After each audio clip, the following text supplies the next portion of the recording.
Hi everyone. This video is for our friends in the accounting industry and other professional advisors who are advising companies that might be heading for a partnership dispute. What are the signs of a partnership dispute? Hi, I'm Alex Martin. I'm a commercial litigation specialist, and these are my no-bull legal tips for business owners. Okay, if you're an accountant and you've got a client that's got more than one owner, how do you identify if they might be heading for the rocks, heading for a partnership dispute?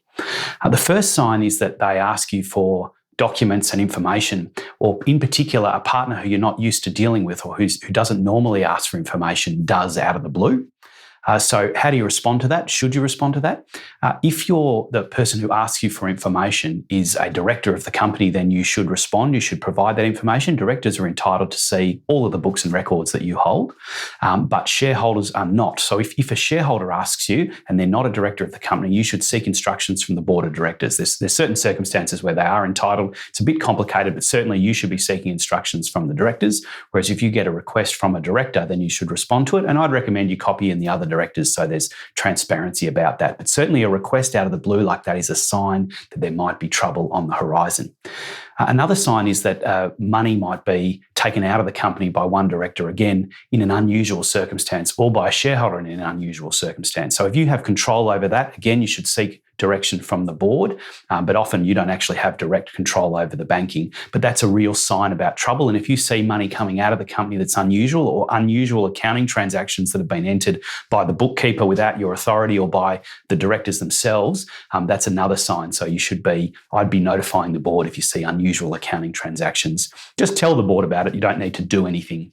The other final point that I'd make is that if somebody comes to you, a director, a shareholder, somebody involved in the business, and asks about their legal rights and obligations, that's often a sign that a partnership dispute is brewing. And I'd recommend, obviously, if they're asking for legal advice, don't give it.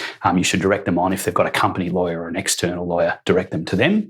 And the company lawyer, they need to be careful about who they're acting for. If they're acting for the company, they can't actually sort out a dispute between directors because there'll be a conflict of interest between the different directors involved.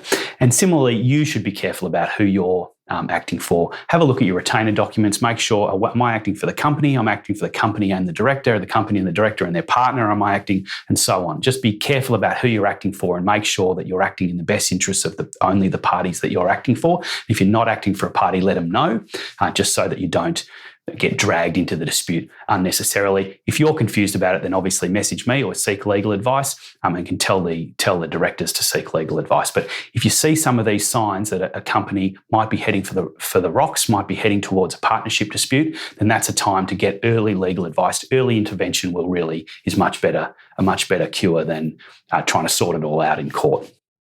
Thanks for listening. I'll talk to you next time.